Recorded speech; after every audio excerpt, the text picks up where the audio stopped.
Foresight Architects, host for this evening's presentation. Welcome to the presentation, and thank you all for taking time to be here. This is a very exciting step in the development of this project.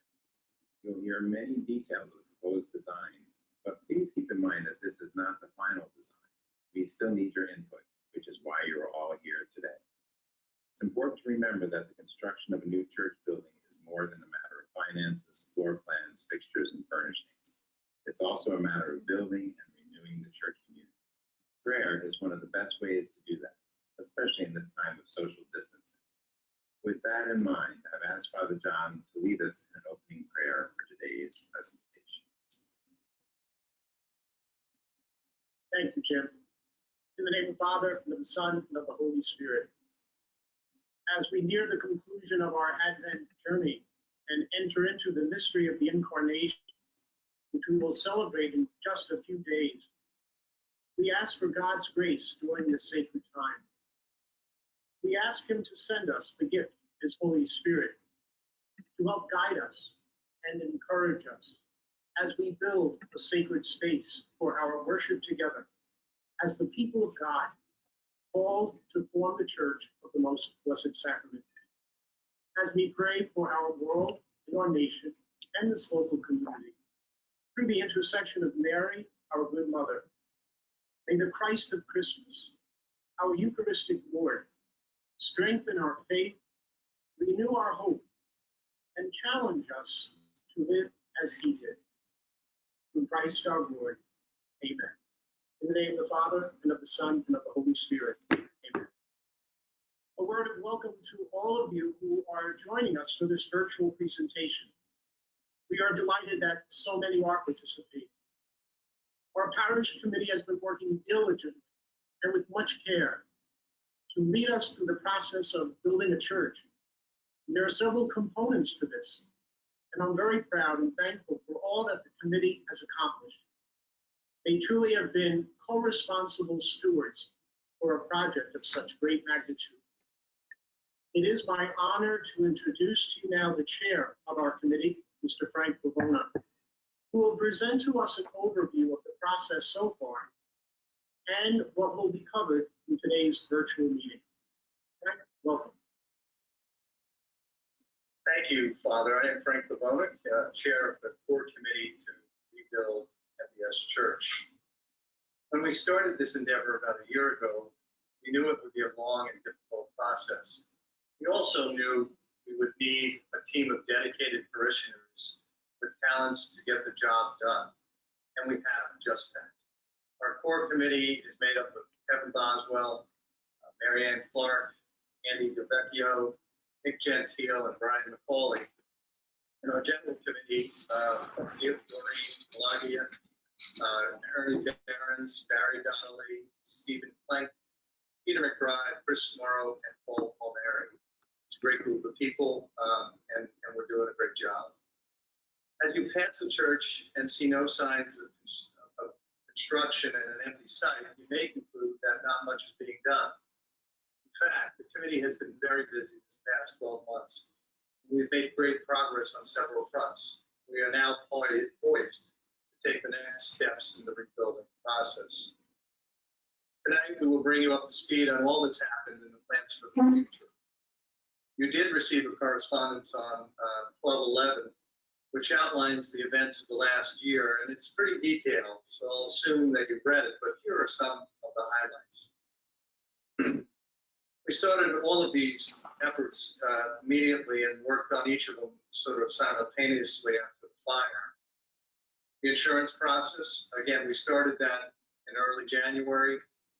We hired experts and professionals to assist us in that process. The insurance is through the Archdiocese, who have insured it with various insurers with the Lloyd's of London. The claim was submitted and it'll take some time to settle, but at this point we have a reasonable estimate of what we will receive. It's not final, but a reasonable estimate. The process of insurance will drag on for some time, it's for certain, but again, we have a pretty good estimate at this point. Again, early on, we hired architects, Jim Hunt tonight, Foresight Architects and Land Associates, who you'll hear from later, You've met with them during the needs assessment process, and you'll hear from them again tonight. We built a needs assessment based on input from parishioners, ministries, and focus groups. That was very important in this process that we get that input. And we've designed a new church for your viewing tonight. It includes amenities that were planned for the renovation project of a few years back, a day chapel and public space. It was important, we felt, to include that in this new design.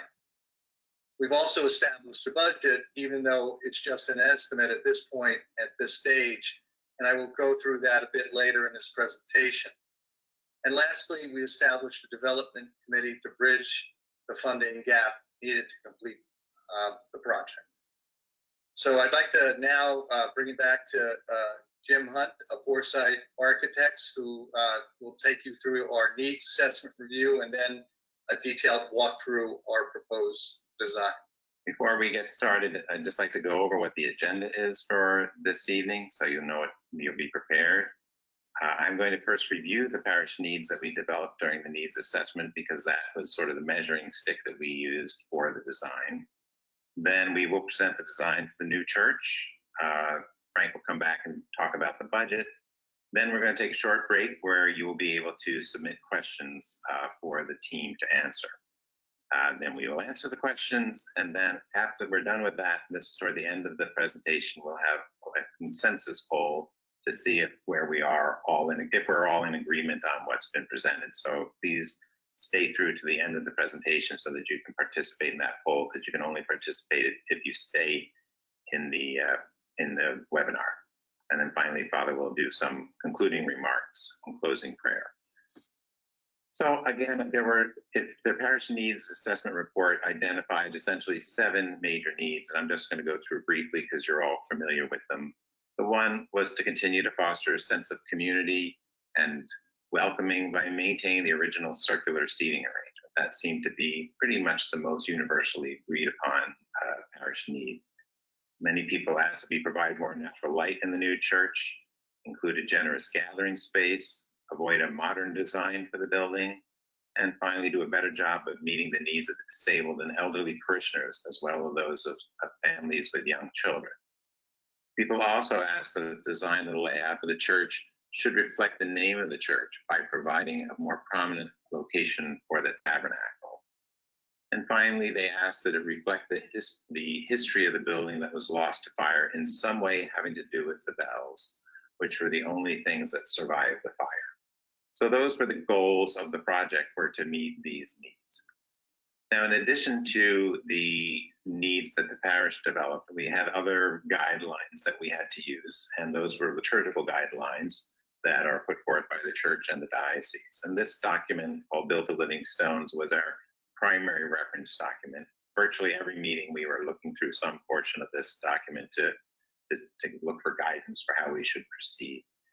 One particular quote that I want to take from it, which is one that a lot of churches struggle with, which is the general plan of the building should be such that in some way conveys the image of the gathered assembly. A lot of people struggle with what that means, but for your parish, it really lines very nicely with your first stated need, which is to continue to foster the sense of community with the original circular seating arrangement. So that was a good place to start. Now, the design team did look at other seating options, other types of arrangements, but one of the things we were trying to do was to consider ways for the church to be to have more seating and to have more expansion for some of the larger liturgies. So we went back to the original layout. This is the layout of the original church, and as you can see, the altar is in the center, and the seating is 270 degrees around it. And essentially, an interesting point to make is that no one was more than 40'5" from the altar, which is very nice and close. Now, in modern codes, the pews have to be farther apart, and we were also looking to increase the capacity a little bit. But you see from this comparison that the new plan is pretty much like the other one. Some differences that we'll go through, but it's still seating the majority of the people 270 degrees around the altar, and the altar still in the center. So let's take a look at this. And by the way, the distance now from the altar to the farthest seat is 50 feet. So it's not much more considering we increased the capacity by 23%. So let's take a closer look at a cutaway view of the proposed worship space. A cutaway view is if you slice the church at about 5 or 6 feet above ground and look down into it. This is what you see. So the main entry is off to the lower left. That's where you would come into the worship space, and we'll look at the whole building in a minute. But the first thing you notice is that if you take the cross axes of the building, that's where the altar is located. And the altar is located in the exact center of the space under a spire for a very important theological reason. And we felt it was very important to continue to do that again in this new building. The documents also suggest that the font to be aligned with the altar and be near the entrance. And again, this is something that you had in the previous church. But some of the complaints we got about the previous church was that the font was not accessible, it wasn't visible, there was not enough space around it. So rather than having the font out in the gathering space or the narthex, we've moved it well into the worship space. So you can see that it's here among the assembly, so that when baptism is celebrated, it's celebrated within the community and all can be part of it and all can see it. One of the ways we allowed for that is to provide this very, very wide aisle around it, which gives lots of space for children and others to gather around the font. But it also provides nice wide aisles so that if you're bringing in a funeral with a casket and pallbearers, they can go by the casket.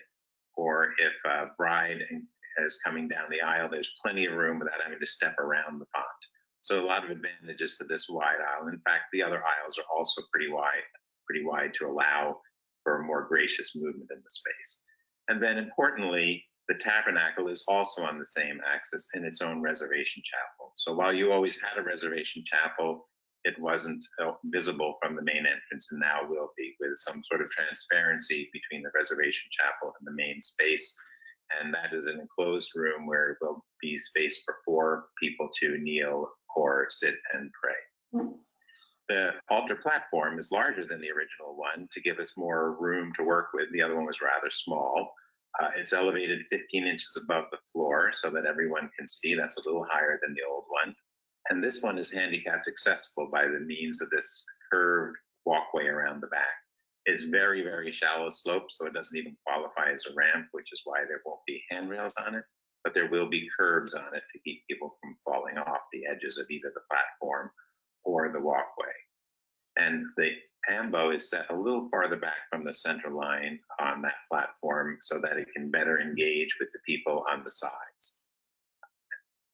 The music ministry is right behind that area off to one side, so they are in part of the assembly, which is a really important part, that the music ministry be in a location where they're both part of the assembly and where they can lead the assembly, and this is the perfect place for them. This is all flexible seating on movable risers, so the music ministry can reconfigure whatever way it wants to. There's also flexible seating on this side so that if you have more choir members, you can add here, or if you have special choirs for different times, there's all sorts of possibilities because everything behind the altar platform is movable. And speaking of seating, there are actually 3 types of seating in the worship space. Most of it is fixed seating, pews, as you had before, but there's also some flexible seating, as I mentioned, in the music ministry areas on either side of the reservation chapel, and also a couple of rows in the front of the pews here. And that is flexible seating, and we're talking church chairs, not folding chairs, very nice chairs that would match the pews. We provide that so that if from a liturgical point of view, we needed more space in front of the altar platform for one thing or another, those chairs can be removed and gives us more space. For instance, a funeral, you might want more space around the casket, so you might take out some of these chairs and leave others, all very flexible. And then the last row of flexible seating is the overflow seating, and you see a ring of seats around the back. Now, normally without these seats would not normally be there, and you would have this nice wide aisle to walk around the church, maybe do Stations of the Cross and other things.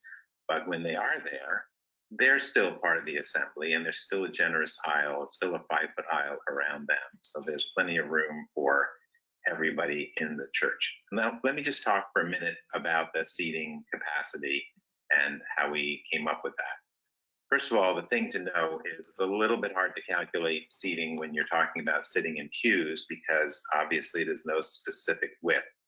The building code of New Jersey says you allow 18 inches per person in a pew, but only on events like Christmas Eve do people actually sit that close. Normally people sit more like 24 inches on center, or maybe even more.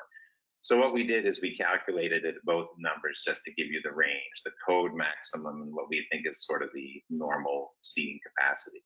So in the pews in the old church, that would give you a range of 372 to 498, plus there were 32 chairs, so a total of between 400 and 530 seats in the old church.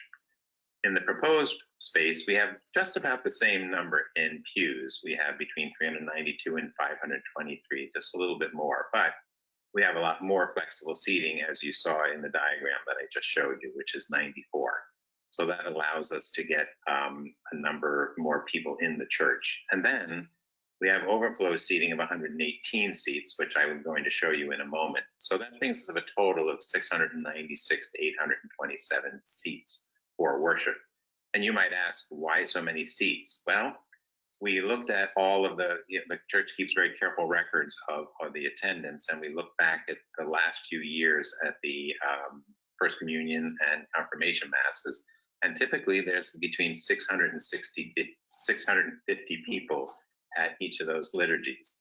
And the committee felt it would be really nice if everybody who came to those liturgies could actually fit in the church.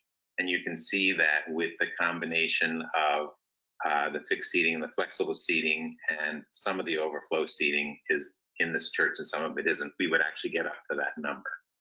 Also, last year at the Christmas Eve service, there were over 1,000 people in church. So we still won't be able to seat 1,000 people, but we may be able to accommodate more people in the chapel, and we'll get closer to accommodating everybody than we ever did in the previous church. So that's how we decided on the seating capacity. Now I'm just going to talk a little bit more about the overall building design. You can see, now again, you see the main entry in the lower left corner. There is overflow seating in two spaces that are between the entrance and the main worship space. Some of it is in the space that we're calling the gathering space, and that would be this area here. And the other is in the space that we're calling a dining room, and I will explain the use of both of those spaces. But I just wanted to show you sort of the extent of the liturgical space. There are also two handicapped accessible reconciliation rooms right off the worship space, both allowing for both screened and face-to-face confessions. There are devotional areas on the east and west ends of the wall of the space. So one of those, at least one of those, would be a Marian shrine. There is a vesting sacristy located between the main worship space and the daily chapel. And there's a work sacristy for communion elements and cleaning and other storage items behind the space. And there's also a music rehearsal space, as well as a music director's office in this whole area that projects out to the south. Now that area is tall enough in the exterior of the building that above these rooms is a space would be dedicated to a pipe organ if we replace the pipe organ. So that the console, of course, would be on the floor, but the pipes and the works would all be above these rooms, and the pipes would come out probably over the reconciliation chapel. So we do have space in this design for a pipe organ as well.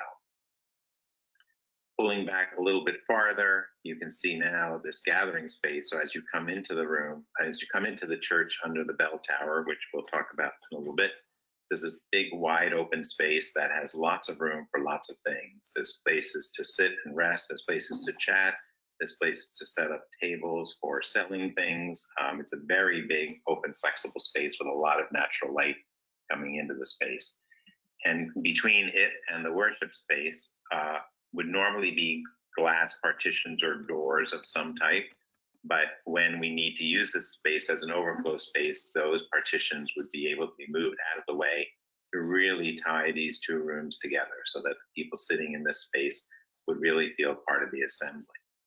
And the other room over here on the right is the dining room, which has a similar capability. This would be a solid wall that would also be opened up to allow people in this space to be able to be part of the worship. So you can see that with all the overflow seating, people are pretty much able to be part of the worship. And those rooms, though, also serve other functions, obviously. The dining room, our thought was, if you were going to do a repast or something after a funeral, this would be a great room to set it up because it's completely isolated. You wouldn't be disturbing anybody coming into the funeral if you're setting up ahead of time. And people could easily come in to this space and use this space for that. There's a kitchenette off of it. It could also be used as a youth room. It could be used as a meeting room. So there are a couple of rooms that have this kind of multiple use. There's a Children's Liturgy of the Word space, which is directly across from the daily chapel. And the reason we located those there was so that when children come out for Children's Liturgy of the Word, which is a program that we'll be starting, the younger children would go into this space, which they'd probably be sitting on the floor. The older children would go into this space and they would be sitting in the chairs. So we have two different types of spaces for Children's Liturgy of the Word. Also in this space is a closet for the acolyte robes. So this room also becomes a space for acolyte vesting before church, so that the main vesting sacristy does not get crowded with too many people coming and going. There's also a small work sacristy and storage room for the daily chapel. The daily chapel seats about 90 people, and which would allow it to be used for small weddings and funerals. But everything in that room is flexible. So this storage space in the back is actually large enough to move the altar and the ambo and other things into that space, so that this room could be used for events that don't require the liturgical furnishings. Another important thing to note is that there is another entrance to the building here on the side, which is nearest the handicapped parking. And this, by the way, you can't see all of it in this cutaway, but there's a lot of glass here facing east. And then there's also glass here facing the south, looking out into the community. But with this entrance here and these doors being able to be closed off, this whole section of the building can be operated on a weekly basis because it would have access to the sacristy, the daily chapel, Children's Liturgy of the Word, and restrooms and other functions. So it's been designed to be sort of independent if that's what you want to do. So looking at the rest of the space, you can see there's also a little patio off of the dining room that can be used when the weather is good to go outdoors. There's the kitchenette I told you about. There's also, obviously, we need a large room to store all the chairs that would be used in that room, because there would be different furniture depending on whether it's being used for dining or for overflow or for youth room. So all that will go into that large storage room. There's also storage room for ministry storage. So all the things that come in for the food pantry or Christmas gifts, there's a very large room where they would go in. That's the larger of the two rooms you see here. And the smaller room would be the usher's storage. On the opposite side of the entrance, we have a bride's room, which also has its own toilet room, and just like the vesting sacristy does. And this room could also be used for small meetings. It's a lounge type space. So if you had maybe 6 people coming for a Bible study, that would be a great room for that space, whereas larger groups might use some of the other spaces that we have. And of course, we have the required utility spaces and the required toilet rooms. And as I said, that's all in this sort of wing of the building that can be used separately. And it's all located here to be as remote from the worship spaces as possible to keep the noise out. So that's the general layout of the interior of the building. I'm now going to turn it over to Matt Fink at Land Associates to talk to you about how we arrived at the exterior design and how the building sits and works on the site. I'm sorry, I meant Matt Wolf, not Matt Fink. Well, thank you, Jim. I do want to thank Father John and Frank and the committee team for the opportunity to collaborate. It's been an exciting journey up to this point, and we're really excited to continue to present our design here. A few things to note: we're about to walk you through 3 different photorealistic renderings. And as you can see, it's really exciting to see what the look and feel and the architecture of the building is going to look like. As Jim mentioned earlier, the materials and the final colors have not been finalized. We are recommending a variety of stone, slate, roofing materials, and other colors. They're definitely, in our opinion, appropriate and very close to what I think is the right solution. However, the next phase of design will be getting into a greater level of detail and specificity on those material items. So here we are. The first view, a very prominent view, standing at the intersection of High Mountain Road and Franklin Lake Road at the roundabout. I think this is a very popular view that most folks in the community would see on a daily basis. You can see a few very prominent features of the new building, starting at the top, a very prominent steeple with a cross topping off the building, signifying that this is a place of worship. You'll see how present this building is as it's located on the site. If you recall, the previous building was tucked behind many trees. It was very low-lying behind a few different landscaping berms. It was very difficult to see into the building, to see light, to see activity, and at times to even acknowledge if it's a church or not. Very deliberate effort during our design phase was to look at ways to engage the community. And you'll see here 2 or 3 areas that we really spent time focusing on to acknowledge the community and invite them in. The first one on the lower center of the building, you'll see this illuminated decorative wall. And we're calling that a community outreach wall. There's a circular stained glass window there. And we really see this as an opportunity, almost like a lantern or a beacon, to not only show warmth and light, but also the opportunity to change the lighting color and the decoration in this area, depending on the season. But this was one opportunity to engage the community as they're walking by or driving by, just showing some of the light of the building. Also looking to the far right, you'll see a well-lit portion of the building, and that's actually the daily chapel. As we saw on the floor plan, that is off to the side of the building. We wanted to create that visual to invite the community in. Previously, there was very little line of sight to any windows or any activity in the previous building. Here, we wanted to give that glimpse on a daily basis to see activity and light that may be occurring on that daily chapel. As we look at the architecture and the materiality of the building, one of the objectives during design was to not design an overly modern building. We looked at a variety of styles, from traditional to eclectic, modern, or contemporary.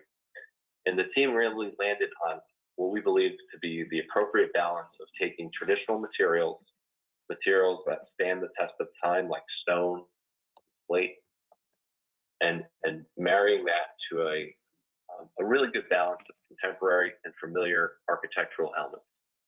You'll see, the gable roof lines. You'll see, a very strong stone base of the building. And then you'll see some more, what we're calling eclectic details, touches of precast stone, lintels and cornices along the walls. You'll see some touches of metal, some warm woods at the windows. And we really believe that this is an appropriate balance of traditional materials in a more up-to-date and appropriate style for your new church. As we also look at the base of the building, you'll see a variety of windows. We are proposing stained glass windows at most of the openings that surround the main worship space. We can move to the next slide. This next view is taken along Franklin Lake Road. You'll notice how the building extends much longer in this direction, and it really gives you a great understanding of the architecture, the form, and the presence of this new structure. Again, that steeple adorning the top of the building is very prominent and highly visible. Directly below the steeple, you'll see a very generous window. We call that a clear story window, which will welcome in adequate amount of natural light into the worship space. We actually have 3 windows just like this on the east, west, and north to allow light, natural light, to flood the worship space on a daily basis.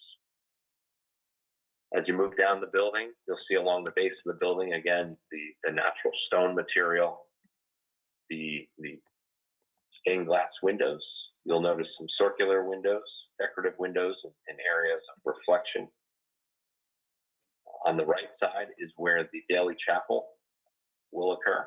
You'll notice how that's reaching out and actually steps out of the footprint of the main building. And again, this is one of those moments where we wanted the architecture to convey a sense of welcoming, a sense of outreach to the community. You'll notice some transparent glass and also stained glass in that daily chapel as well.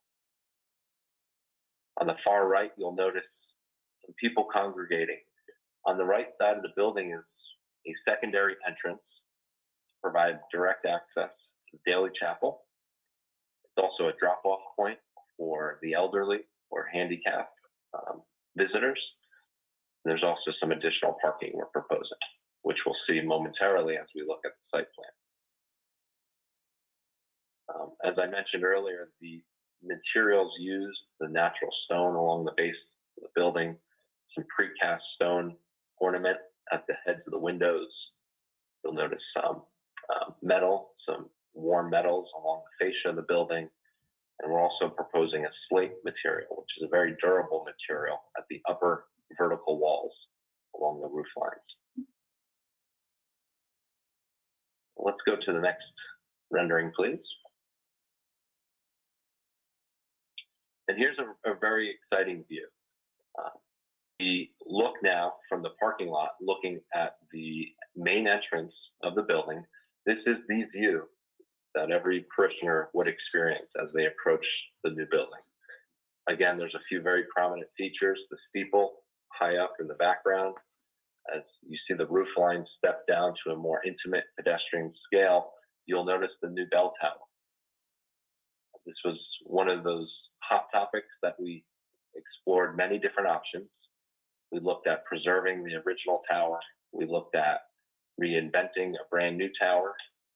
And we believe that we landed on the perfect balance of preserving the old, salvaging the old bells, reintroducing them in a similar configuration, small, medium, and large, suspended in the same way that they previously were, in a new bell tower structure.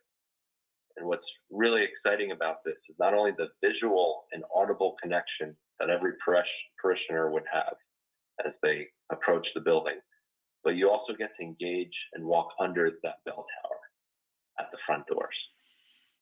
So we feel like this was a very appropriate, respectful treatment of the past and marrying it to the future, and creative way of making this bell tower structure part of your experience on a daily basis. You'll also notice in the foreground a very generous plaza. You'll notice plantings, a tree-lined alley or curved pathway leading to the front door. We see this plaza as an opportunity for fellowship before and after the services, an opportunity for seasonal events, a place of reflection, and really an added amenity, for your congregation to not only take advantage of the interior space, but also come outside and take advantage of this outdoor plaza space. Also want to point out the covered entry. As we call it in the architectural world, the porte cochere or the covered entry is an opportunity where vehicles could drive up to that front door, whether it be a wedding or a funeral. On the right, you'll see that curved walkway where there's two bollards preventing vehicles from getting on that walkway. However, they would be removable, and you could welcome a vehicle for a wedding to that front door. So there's a lot of flexibility with that plaza. But you'll see the overall composition and the design of the architecture is, I think, very respectful. It's clearly evident that this is a place of worship with the steeple and the cross on top of the building. The bell tower also plays a very prominent role in the architecture and your experience as you approach the building. And you also notice some of the glass and windows up high on the top of the building, again, welcoming in natural light into the lobby and the gathering space, and also into the worship space. I think now we can move on to looking at the site plan. So the site design was a hand-in-hand effort, all along during the design process. As we developed the floor plans, we also looked at how does the building want to engage the site. We looked at the proximity to the roundabout. We looked at the proximity to the parish center. We explored the drop-off points and how many entrances are appropriate from a security standpoint and also a convenience standpoint for Father John and other parishioners to have direct access from the parish center to the new building. So you'll see two red arrows, the larger red arrow on the northern side or the top of the screen. That's your main entry point. That's where that last rendering perspective was developed, and you'll see direct access from the parking lot through the plaza, up the curved path to the front door and under that bell tower. On the right side, you'll see that smaller red arrow. That is what we're calling a secondary entrance or a drop-off point for the elderly or handicapped. That's also a good access point for folks coming to a daily chapel service. We're also proposing new parking in front of the parish center. You'll see a number of handicap spaces and also other spaces located so that the front door of the parish center can formally now be used as the entrance. If you go to the next slide, we also wanted to point out and share and graphically depict the footprint of the old building. This was the original church footprint. You can see the location to the parking lot and proximity to the parish center. This does not show the planned addition, which would have filled in most of the space between the church and the parish center. But one of the big design opportunities we saw as we studied the site, the great corner lot that the church owns, is that we have the opportunity to move the building further towards the roundabout and increase the presence and the presence of the building within the community. So we took advantage of that opportunity, and the building has moved considerably south on the site towards the roundabout. The setback on the left side of the page is approximately 90 to 100 feet, off the lower end of the building. The primary facade to the roundabout is approximately 120 feet, and also to the right between Franklin Lake Road and the church is also about 120 feet. So we still have a very generous front yard.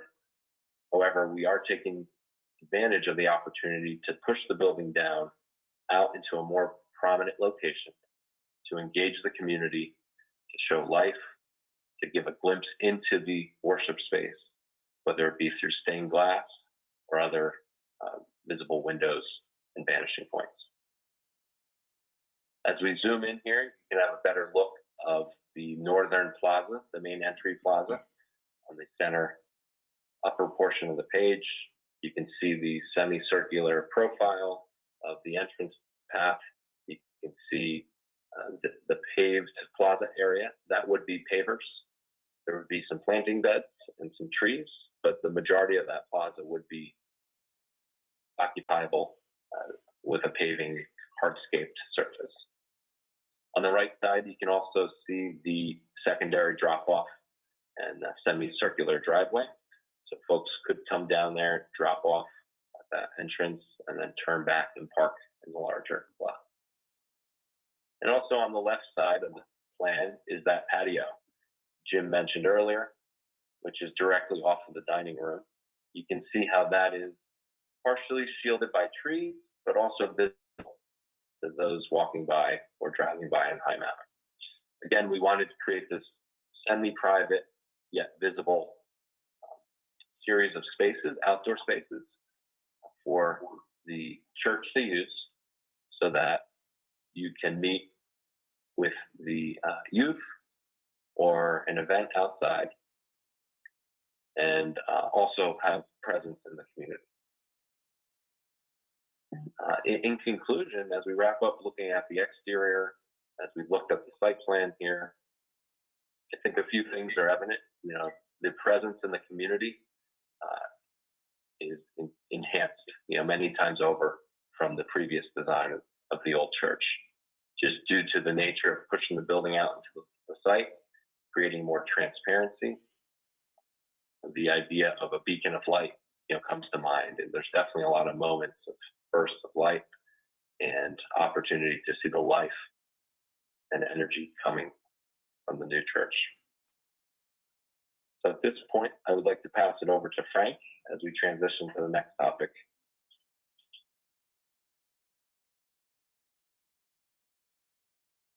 Thanks, Matt. So now you've just seen our beautiful new design. And I guess you're asking a couple of questions. And first might be, how much will it all cost and how are we going to fund this? You know, what I'm going to present here is a simple schedule that outlines the finances of this project. But as Jim mentioned early on, these amounts are clearly just estimates at this point, and based on what we currently know. You, like me, might be surprised at the cost of a building, you know, a cost of a building such as this, building a new church. Some might call it sticker shock. In fact, the old church was built in 1980, and the cost at that time was at roughly about $1 million. 40 years later, it's a bit different. As you can see by the first slide here, the first section of this is the cost of building the new building. And you can see it totals to about $16.5 million, big number. Breaks down in various categories. The site work first, which includes utilities, parking lots, excuse me, water, septic, you know, some of the things that we didn't have before, like a fire suppression system, things of that nature, drainage, sidewalks, landscaping, etc. That's a pretty big number, about $1.3 million. Broke down here on this schedule the construction of the worship space separately from the day chapel and the public space. The reason I did that is you can try to draw comparisons to the old building. You can see that later on the insurance slide. But the cost of constructing the worship space is, which again, as Jim went through, is slightly larger than the old space, but creates a little bit more overflow space, is about $6.2 million. The day chapel and the public space, which includes, importantly, amenities that we had planned for in our renovation project of a few years back. Remember that fundraising and that project was all about adding a day chapel and public space. Under our current design, that's going to cost about $4.4 million. Stained glass, artwork, and furniture. Again, this is just estimates. We don't have any real specifics at this point on that. That's going to cost roughly $1.1 million. We've slated in. Music, pipe organ, and audiovisual equipment. It's amazing. The cost of our old organ was quite a beautiful organ, and to replicate that, we're slating in about $800,000. So a lot of money for those types of amenities. Professional fees, whether it's architects, engineers, lawyers, you name it, we have to hire them all, and they're great people, and they're helping us along here, but they're costly. We've estimated that at approximately $1.2 million. And we've slated in a contingency reserve here, as you would in any construction project for any overage. So if you add all that up, it's $16.5 million. Again, I think it's a pretty conservative estimate given the fact that we have a contingency reserve in there. So I think we're covered there. But again, it's a big number. So then the next question you might ask is where are we going to get the funds to pay for all this? The next slide shows you a breakdown of what we have on hand. We did collect or have pledges for $2.6 million in funds related to the old renovation project. And, importantly, we went out early in this effort to gain acceptance from those who funded or pledged that we could use these funds towards the reconstruction of a new church. And luckily and gladly, we've received permission to do that. So that full $2.6 million is available to fund this project. Additionally, we have we started a reconstruction fund.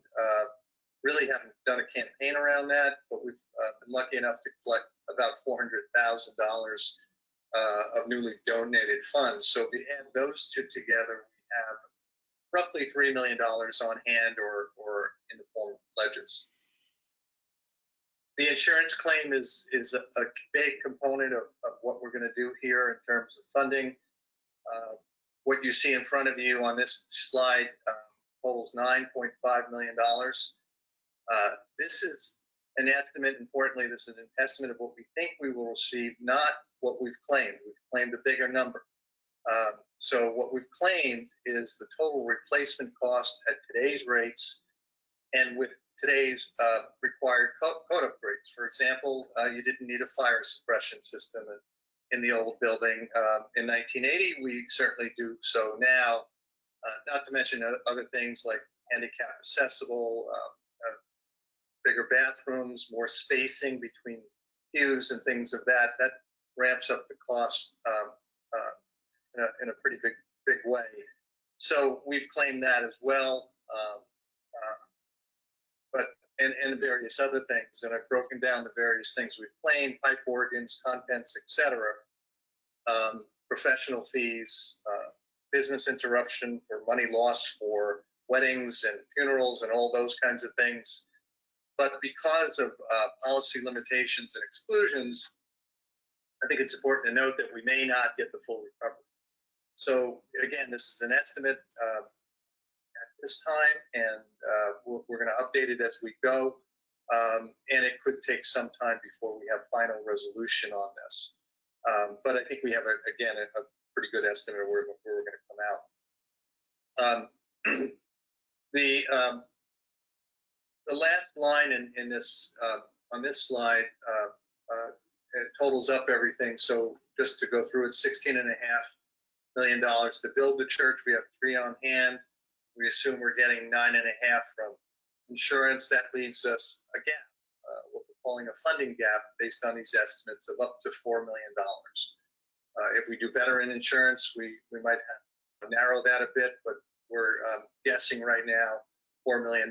So in order to build this beautiful church, we certainly have to fundraise. So, if you think about it, we're planning to build a beautiful new church, and with all the building amenities that we've talked about, overflow space, more room for parishioners, and certainly a beautiful day chapel with new public space, which is really going to enhance our ability to engage our community. So in order to meet that goal, we're going to have to fundraise.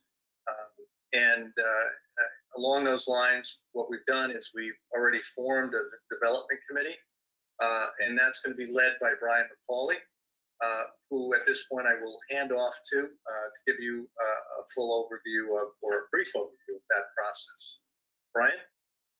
Start off with, Frank introduced me, Brian McCauley, and I've been tasked with the job of leading the fundraising effort to rebuild our church. My wife Jane and I have been parishioners at MBS for over 40 years, and we were heartbroken by the tragic fire that destroyed our church. The parish has been such an important part of our lives and the lives of so many in our community. We just must rebuild the church. So as Frank pointed out, and as you've just seen, the overall design of the rebuild of the church is substantially complete and reflects the parish input from the surveys that took last spring. The design includes the planned enhancements of the original church that we were planning to start actually the early part of this year. The estimated cost to rebuild sits at about $16 million, the bulk of which will be funded from insurance proceeds and the funds raised for the planned enhancement of the prior church. But that gap, as Frank pointed out, is still about $4 million. So we have assembled a development committee whose names are on the screen. The first meeting of this committee will be on December 29th, and we'll start going. Very broadly speaking, the committee's job is to solicit funds to fill the gap. It is a process. And like building the church, it will take a considerable amount of effort and time,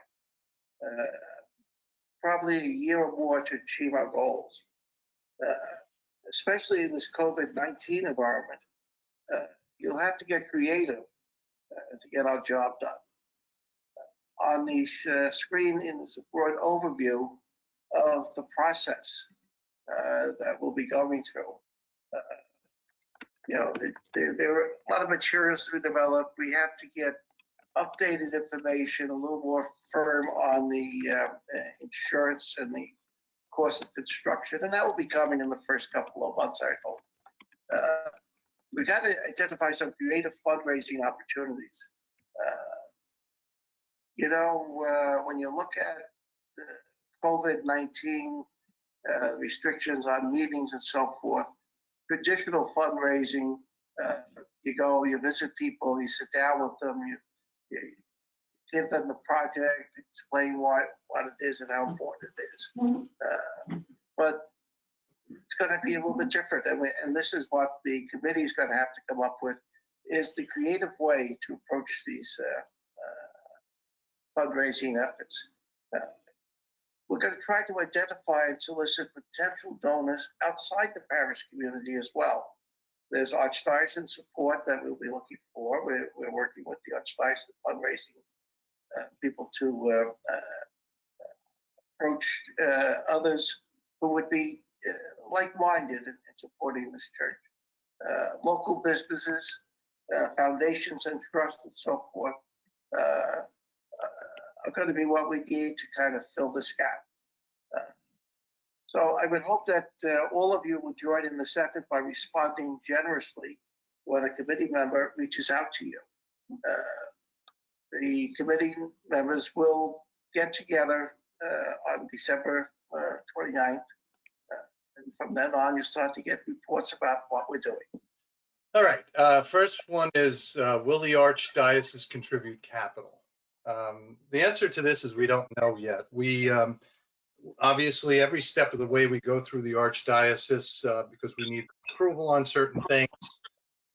We've had very senior conversations with them about all aspects of funding and how we're going to pay for all this. But there's been no decision on contributions. Obviously, they would like to see us fund it through the combination of funds we have and, of course, insurance proceeds.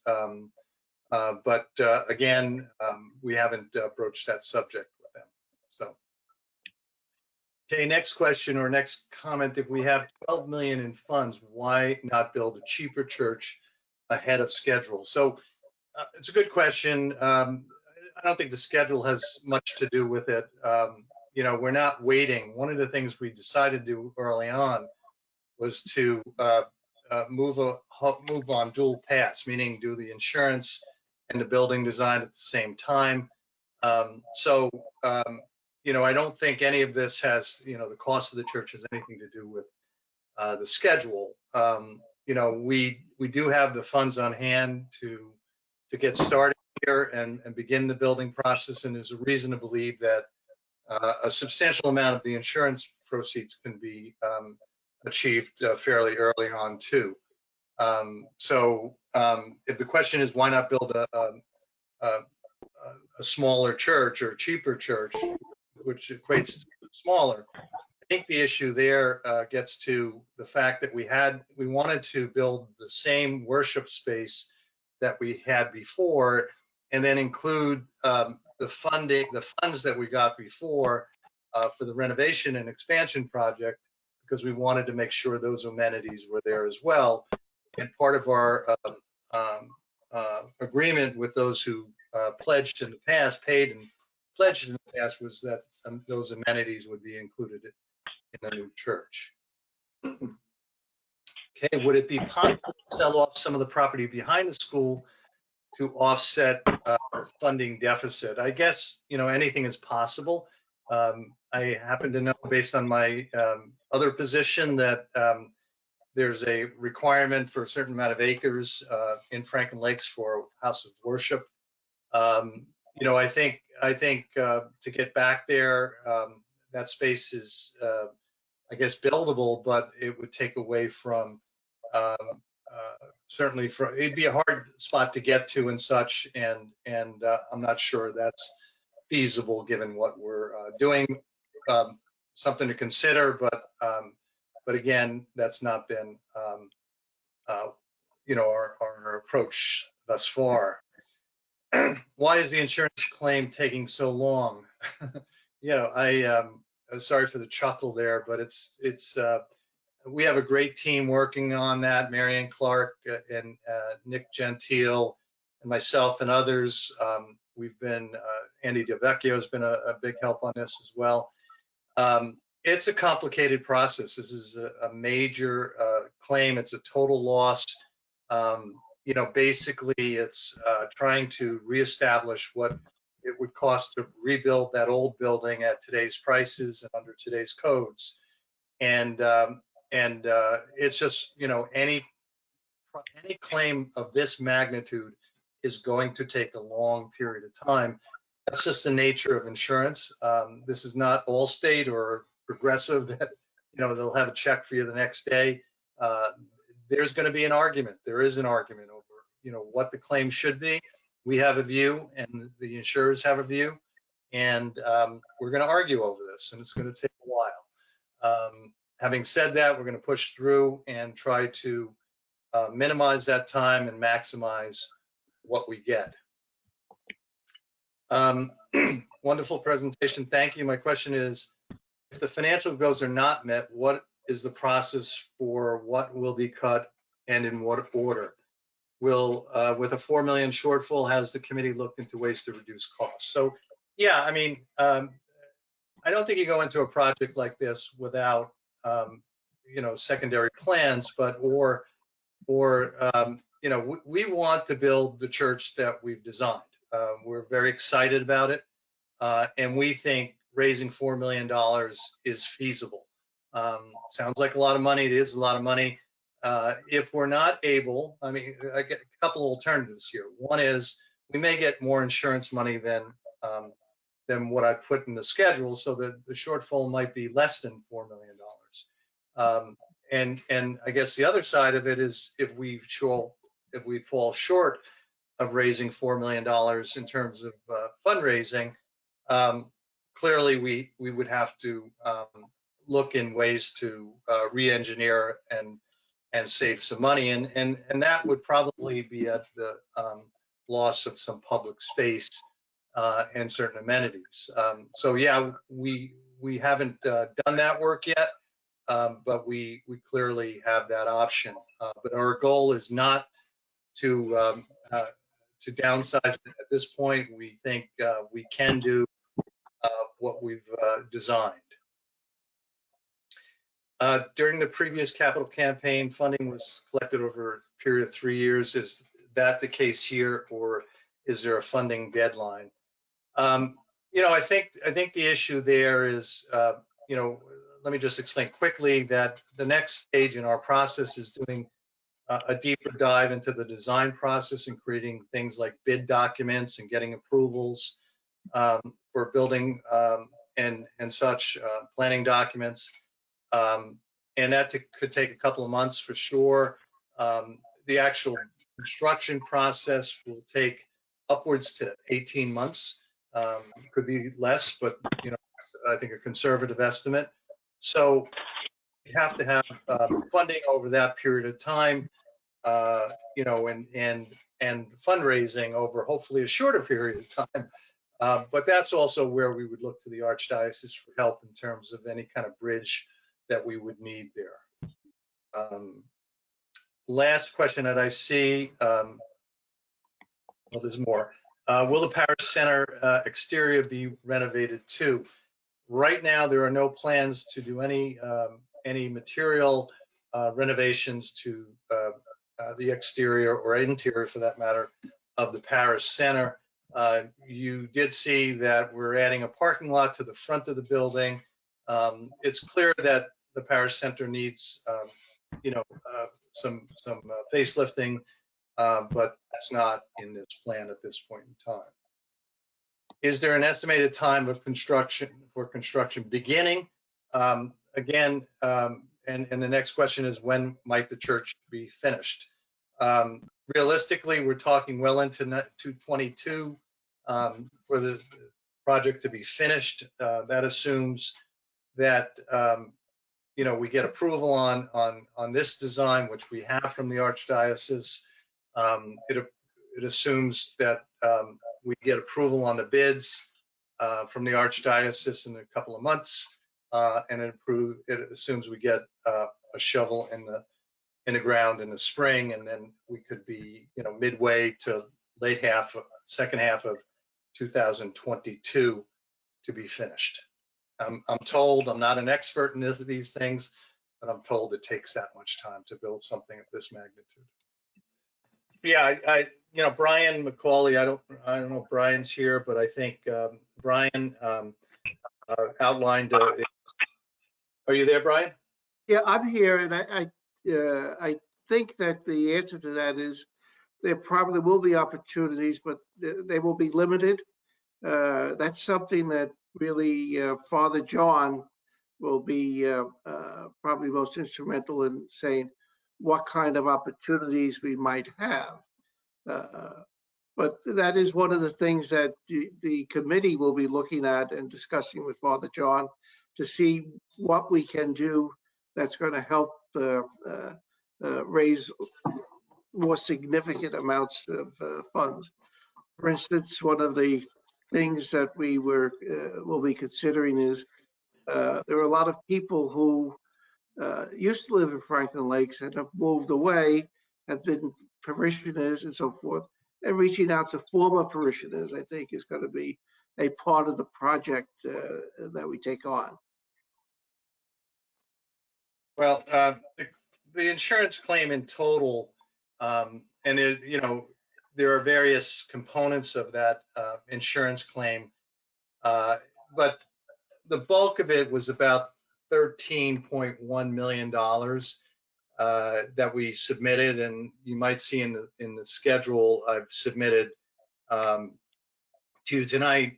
We've estimated $9.5 million. That's based on, I think it's conservative. I think it's also somewhat realistic too, in that we're pretty sure of certain categories there. And you know, why is it less? Well, partly I think it's less because the policy that we have, and basically this is not a policy that we go out and buy ourselves. It's bought for us by the Archdiocese, but that policy has certain exclusions and limitations, and is subject to, you know, professional opinions. So we hired two firms to help us with that. One of them is Land Associates, who's our architect too, to work on the code enhancements necessary, and the other was a cost estimator to reconstruct the old church based on the old plans and such.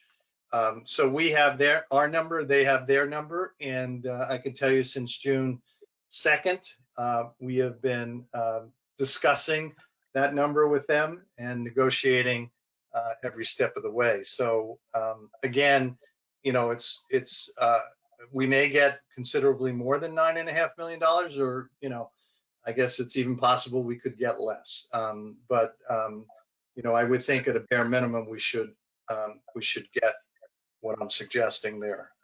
And we're not going to give up the fight. We'll keep fighting until the end, but realistically, it could take a long period of time. So we've decided to go this route, which is a dual path, rather than wait for a claim settlement on an insurance policy. Well, it's not a matter of delay. We're not delaying. We're trying to maximize the insurance claim. So my 9.5 estimate has taken into consideration the fact that, or the possibility that we may not get everything we ask for or deserve. I think the answer is yes to that, mainly because we do have, I don't want to get into all the fine numbers, but we do have an agreement with the insurance companies on a base amount that is substantial. That'll give us the ability to fund off of that. It won't be enough to complete the project, but again, our hope is that we get firmer numbers in the next couple of months on this, and then we can set up a funding schedule of when that claim is going to be paid and coordinate that with the cost of construction. And to the extent we needed the Archdiocese to help bridge financing through that, we would pursue that. Why do we need a room for the Children's Liturgy of the Word? That's a program that we had started to talk about pre-COVID, in which we were going to use a room at the school since it was right off of the gym. But many parishes have these dedicated places where the children can go safely without leaving the building and listen to the word on their level by a trained catechist, and then resume the rest of the liturgy with the liturgy of the Eucharist. So that was a need that the parish had expressed a concern about. Why do we need 2 reconciliation rooms when one is rarely used? Well, we'd like to have that as an alternate, perhaps conference room for a priest or someone else to have a conference with a parishioner. So we think that there would be a value to having 2 separate rooms. Why do we need a bathroom in the sacristy? For goodness sake. Well, it's really for the privacy of the priest and the assistant ministers who are there, that they can have a place that's dedicated for their use. Has a study been done on how many people are likely to come back after the church being closed all this time and after not attending due to COVID? Not at this local level. There might be some diocesan or even nationwide studies on it, but I'm not familiar with any of them yet. Is a daily chapel really necessary? Well, it was part of that first case that we had with the renovation of the church, and there was a demand for a daily mass chapel, also a dedicated place for smaller weddings and funerals. So to that extent, yes, it would be necessary in this of the building of the new church. Do our current weekly donations cover the projected maintenance costs? So that's a very good question. Our finance council has been discussing that to a certain extent, and it'll be something we'll need to continue to monitor as we look at the restoration of our church. But as of right now, the parish, through the generosity of our envelope system and other ways of giving, the parish has been very responsive. So we would hope that the answer to that would be a yes. All right. First question here. For the chapel windows, can we have stained glass windows instead of regular windows? So as of right now, we have stained glass at the front of the room for the daily chapel. And on the side window, we did envision some degree of transparency. We have not done the final design for that transparent window. I think there is a degree of some privacy, but also wanting to allow the community to see in is the design opportunity. We do see opportunities for incorporating more decorative glass there and also on the opposing wall near the drop-off. Next question. How do the exterior materials of the church fit with the school and community center? Should any complementary work be done there? Why isn't the church exterior going to match the rectory and the school brickwork? Who made this decision to have clashing exterior? So when we started to look at the material palette for the new building, we did take into consideration the brickwork of the existing parish center and the adjacent other buildings. The idea and the committee's point of view was that it did not need to be an identical match or even a direct relative to the brick or even the style of the parish center. We really set out to design an appropriate new church, an appropriate style, and also material. The idea is that the stone would have some warmth and earth tones in it that would allow it to complement the existing parish center. So the idea is that they would not clash at the end of the day. Next question, can you speak to the interior materials? So as of right now, we are far enough along in the design process to have developed the materials that you've seen tonight. You saw the floor plan, the site plan, and the exterior of the building. And we deliberately have not jumped into the interior design just yet. There was enough decisions on the table and enough design that we wanted to share with the entire parish tonight before we proceed to that next phase. So we do not have any materials for the interior prepared just yet, and that will be addressed once we are approved to advance to the next phase. Question, can the church be flipped so that the front faces one or both of the main roads rather than facing the parking lot? So the entrance, the primary entrance that faces the parking lot, there was some discussion on orientation of the front door, which is really the back of the building as it faces the parking lot. And a few considerations that really dictated the overall site strategy really had to do with proximity to the parking lot and the travel distance from your car to the front door. There is a certain balance and distance that we are trying to maintain. As you've seen in the drawings, there was a generous plaza, which adds, some distance, from the drop-off lane. But we thought that was reasonable, that it was dressed up with, a variety of plantings, and that was part of your transition from the everyday to the spiritual. So we felt like the overall layout of the site right now was appropriate. If we were to move the front door to High Mountain Road, that would obviously increase your travel distance even greater from the main parking.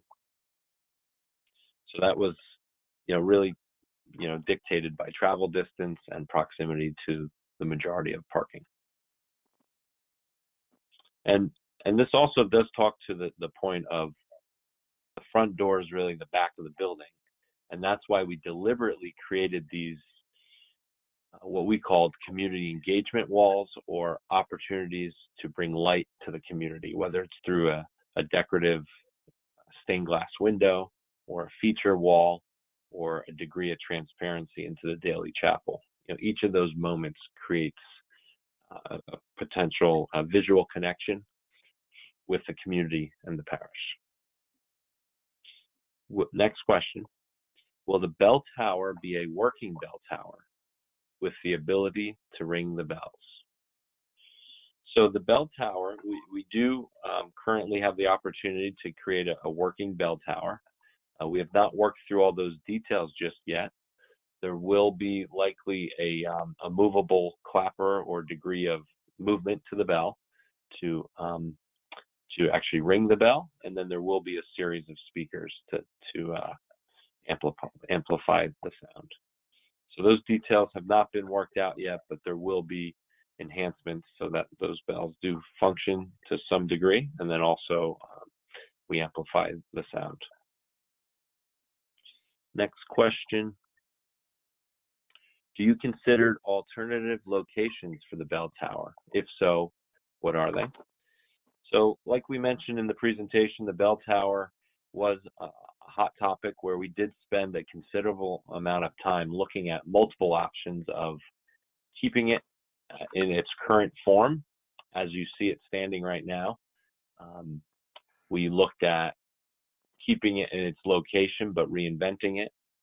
We looked at obviously relocating it completely. The challenge with keeping it where it stands right now is that it actually overlaps the dining area, actually the closets and the kitchenette area. So it did not really overlay in a prominent or appropriate location with the new building plan.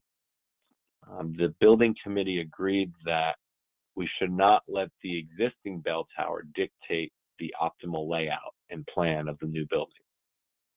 So as a team and a building committee, we did look at 2 or 3 options of different floor plans, incorporating the old tower location and also proposing the new.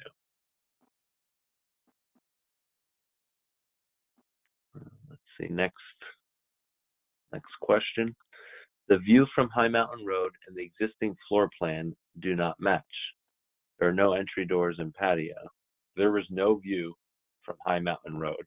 The first view we started with, the first rendering, was standing in the roundabout or the intersection between Franklin Lake Road and High Mountain Road.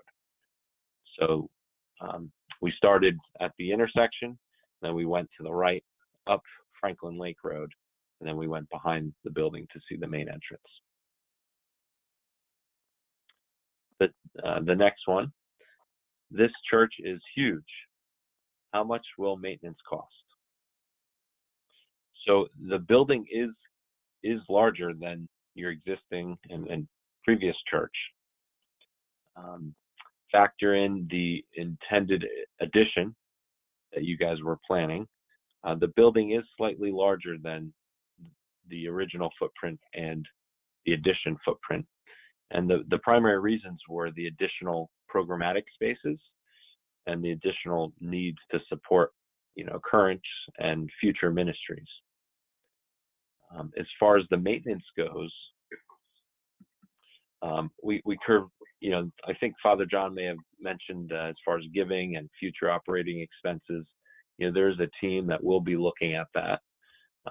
Part of the planning effort to cut down on maintenance was creating a very efficient floor plan. As you could see in the building design, there's not an excessive amount of corridors that meander around the entire building. You'll see that it's a very efficient floor plan. You walk in the entrance and the narthex and gathering space, and you have direct access to the dining area or the worship space or the daily chapel. Part of, an architect's and engineer's strategy to, limit, heating and cooling and the overall size of a building is to try to design an efficient and optimally planned building. And we believe we've done that, based on the efficiency of the building, and tried to scale it down as much as we could at this point while still meeting all the programmatic requirements. Next question. I'd also like to mention, Matt, that, as designing a new building, a 40-year-old building is always going to be more expensive to maintain than a new building. So there's an offset in the fact that everything is, and with newer materials, and we've also designed with very low maintenance materials as well. Mm-hmm. Good point. Good point. I mean, this building should be better performing, better insulation, better windows, less heat gain.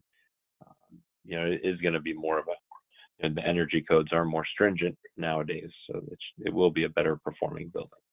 Okay, so the proposed church steeple appears too contemporary and Spartan. Is a more traditional design compatible with the body of the church possible? So that's a good question. So this is the concept design presentation. This is not the final. This is showing, the intent and the direction of the building.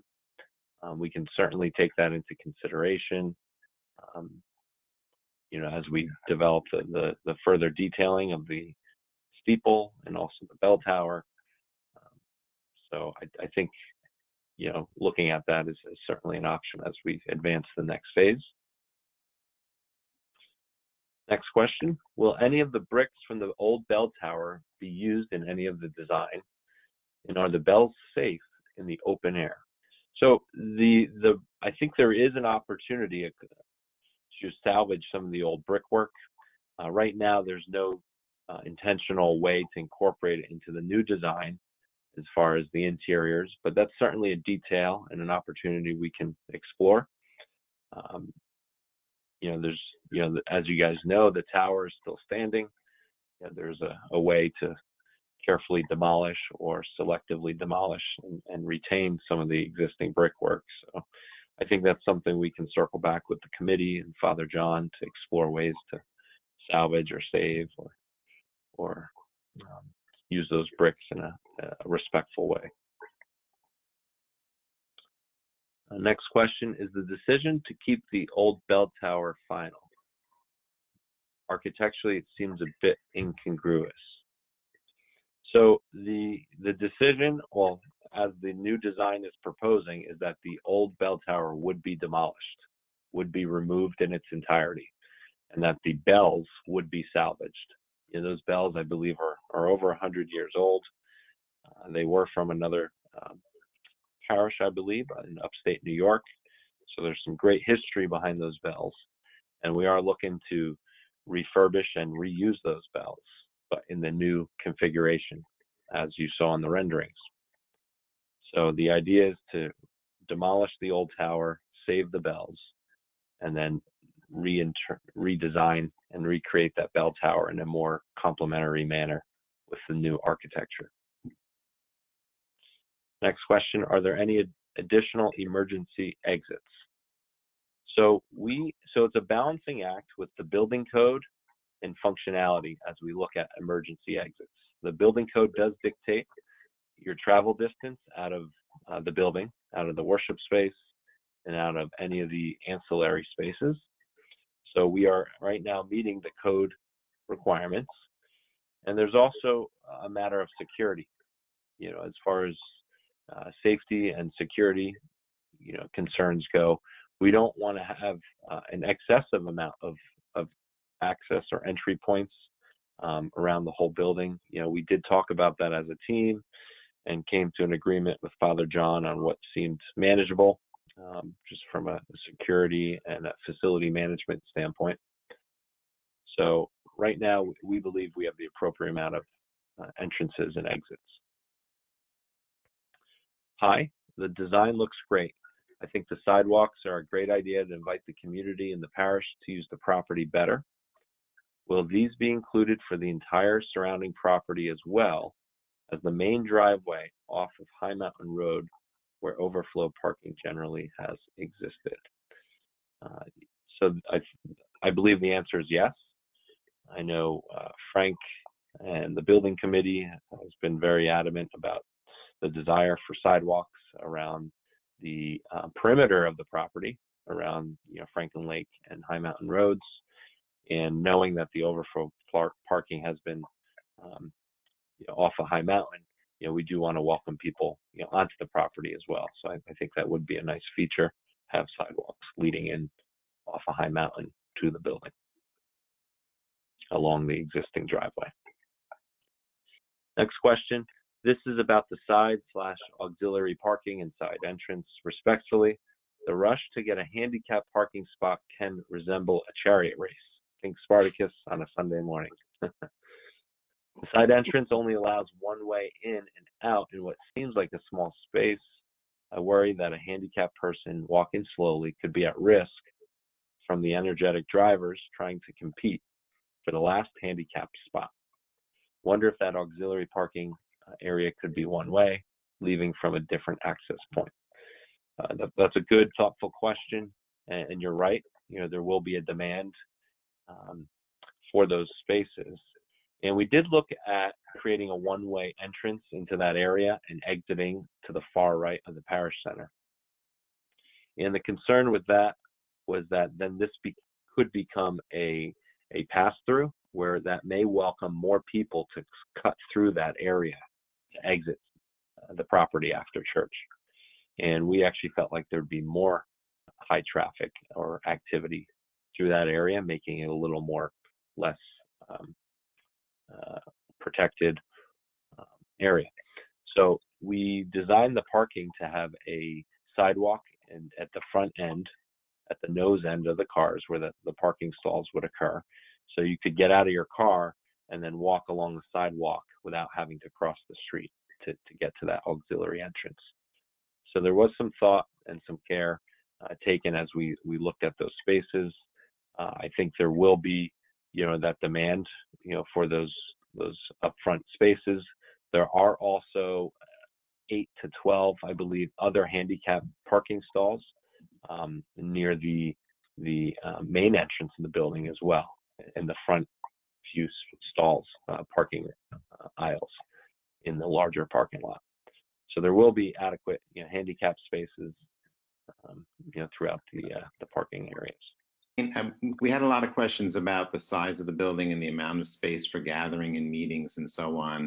And I think that I will, I'll review this later with you, but I think the point was that these are all needs that the parish has. These are not just ideas that the committee or the architects came up with. There are, somebody asked what happened to the social spacing addition. Well, that is what we're actually providing in the, let me go backwards, in the space. The same amenities that were going to be in the addition have been incorporated into this space. So we have this area and we have this area to be used for social functions and so on.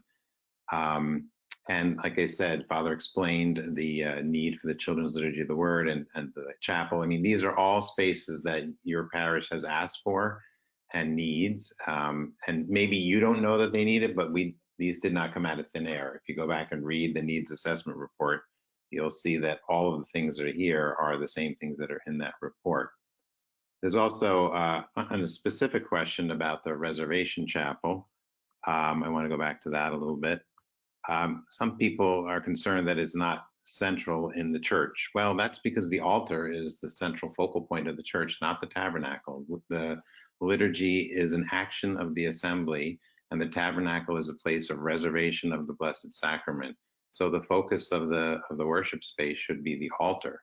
And what we have done is we've created a way to see the reservation chapel. And although it may not be apparent from this view, we made sure that every seat in the worship space can see the tabernacle from their seat, with the exception of the few seats that are in close to this wall here on either side.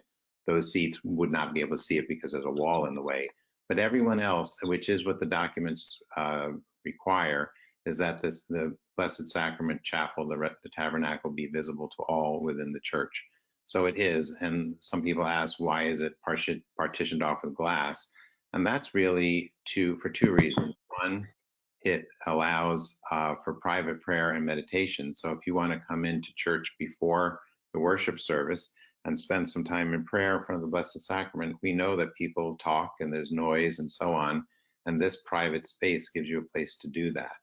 Also, it allows us to, even reduce the focus further with lighting during the liturgy, because ideally the tabernacle, there's nothing in the tabernacle during the liturgy because the body and blood of Christ is being consecrated in front of us. So there's really no need to even, in theory, wouldn't even need the tabernacle in the room. So it really doesn't belong as a part of the active worship space. It belongs in a separate space. And this way it's visible, it's accessible, it's ideal for private prayer, and it serves the purpose that it was meant to serve. There are also questions, was one question about why we didn't present different options. Well, I think if the point is to eventually build a church. And if you just think of the 100 questions we got tonight about one design, I can imagine that if we showed you 3 designs, how one would ever get to a decision point. So we leave that work up to the committee. The committee was shown multiple options, and it was their job to come up with the one that best met the needs as stated by the parish. So that's why we only present one option. Let me look at a couple of other questions here. I'm just trying to, there were a couple of questions about, let's see, whoops, yes, I'm gonna go back one more, about sorry. There were some about seating capacity. I will talk about that for a second. People were asking, somebody said, attendance has been falling off in the last 10 to 15 years. That's actually not true. We looked at the attendance records for the last 5 years and they've been increasing every year. The numbers have been going up. So we didn't think it made sense to plan for fewer seats than we had before. And, we got a lot of comments from people saying, I come here for Christmas Eve service. I can't even get in the building, let alone in the worship space. And the committee felt like if we're going to build a new church, we want to build a church that people can get in and can be part of the worship experience. And that would happen not just at Christmas Eve, but every confirmation class and every confirmation, every first communion. You couldn't get everybody in the church. So the seating is based on that. And the questions were asked, wouldn't it be cheaper with less seating? Obviously, it would be. And, if the funding isn't there, maybe that is something that we would have to look at. But right now, I think, as I think Frank said, we really have tried to design the church that the parish has asked for. And that's really what you're seeing today. There were a couple of questions on the organ about whether, what would we do if we didn't put the organ back, or could we save money by getting a refurbished organ? Let me ask the second question first. You can save some money by getting a refurbished organ. It's a bit of a challenge because you have to get the right organ for the particular space. And there are a lot of organs, but they are not free. They say many churches are giving them away for free. That may be true, but it costs at least $100,000 to get an organ out of a church. And we just did this with a church in St. Paul, Minnesota. It cost $1 million to rebuild the organ in the space, and that was for a large organ. So it's not like a piano where you can go get a truck and bring it over and stick it in the church. It is a very complicated process to disassemble and reassemble and refurbish an organ. So it's not necessarily a cost-saving item, but we certainly can be open to that possibility. And if we don't have one, then we might use a digital instrument instead. So that's something that we're trying to plan for everything in the design of the church, but what actually gets into the final design is going to be somewhat driven by the money that's available. So let me see if there are any other repetitive questions. Those are kind of, somebody asked about the materials for the altar and the ambo, and we don't know. They will probably be stone, but we don't know that yet.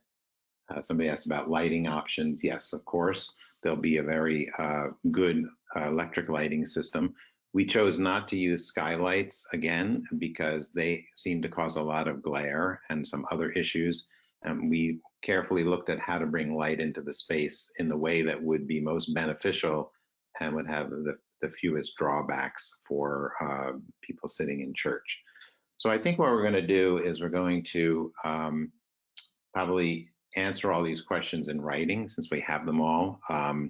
And this way, if your question didn't get answered, we'll make a point of doing that and publish that in some way, because I know there were probably another 50 questions that haven't been asked. Some of them are just things that we don't know the answer to yet, but others we just really didn't have time for. So I don't want people to think we're avoiding any questions. So what I would like to do is just move forward to, we're going to do the poll, but before we do that, sorry, I have to just scroll through all these very quickly. I just wanted to sort of go back now and thinking about the design that you just saw, and I want to have you compare that to the needs assessment that we started with. So one of the goals was to continue to foster a sense of community and welcoming by maintaining the original circular seating arrangement. And I think you can see from the plans that we pretty much maintained that as it was. To provide more natural light in the new church, I think that the renderings show that we are providing two types of natural light. We're providing it up high to flood the space with light, much in the way that the skylights did, but in a more even way. And we're providing stained glass windows at the eye level. So the reason those are stained glass is to block out views of the traffic, but we'll also let in light. We have a very generous gathering space. It's large. It's about the same size, maybe a little bit larger than what was proposed for the addition. The design is definitely not modern. we did have, and I forgot to mention, I think I mentioned it, but there was another question about where we don't have a cry room, but in the space outside the worship space, because that's an all glass partition, that's a space where people would go if they had children that were noisy and they wanted to take out. And then the Children's Liturgy, the Word space also will fulfill the role for families who have children who can be disturbing and they want to have a place to go where they can still, be connected to the liturgy without being in the same room. And of course, we have much more accommodation for the disabled. We have spaces for them to sit and places for them to park. We explained how the tabernacle works, and we talked about the bells. So the consensus is going to ask you two questions. The poll that's going to come up is going to ask you two questions if it works. First is, do you feel that the proposed design reflects the mission of the parish? And I will show you the mission statement in a minute. And you'll have a choice of 5 answers for that. And the second question will be, do you support the general direction for the project that was presented today? And that's not to say, do you like everything about what we showed today? The question is, do you think we're moving in the right direction? If you don't, you can say that you don't. But so that's really the question is this not do you approve this as what we should build, but do you think this is headed in the right direction? So I'm going to put that poll up if that works, and I hope so. And then there'll be one at a time, and then we'll go to the next one after that. 47% strongly agree with that statement. 45% agree. 3% disagree. 2% strongly disagree, and 3% are not sure. And we have 53% strongly agree, 30% agree, 3% disagree, 5% strongly disagree, and 3% are not sure. So that gives us an idea of how close to the mark we are, and we don't ever expect to get 100% in out of strongly agree and agree, because that's nearly impossible. But with all the questions and the comments that we've gotten, that the next step that we'll do is we'll take that back to the committee and look at all of those things and see if we need to make any adjustments. And then, as I said, the other thing that will also drive the design is the funding for it. So that we may have to make other changes. And again, your input will be helpful in the things that you feel are most important and least important. And we may have to look at making some cuts on those as well. So I want to thank you all very much for bearing with us tonight, and especially through some technical difficulties, which I'm sure we're all getting tired of. But I would like to ask Father to share his camera and wrap us up tonight. Father, thank you very much. Thank you, Jim. First of all, a word of gratitude once again to our committee, to all of the professionals with whom we've been working, and many of whom you have seen this evening for that wonderful presentation. And for all of you, our parishioners, for your constant encouragement, your solidarity, and your prayers. Our parish mission statement says that as a parish, we are called to serve and support those within and beyond our parish community. May the worship space that we build help us with that call. And may the church inspire us and challenge us to always be witnesses of God's love in the world. Let us pray. Lord, as we await your coming during this season of anticipation, fill our lives with your presence. Fulfill our hopes and our dreams. Let the light of the radiant dawn break through as we announce the coming of Emmanuel, God with us. We ask this through Christ our Lord. Amen. In the name of the Father, and of the Son, and of the Holy Spirit. Amen. We wish you and yours a very blessed Christmas.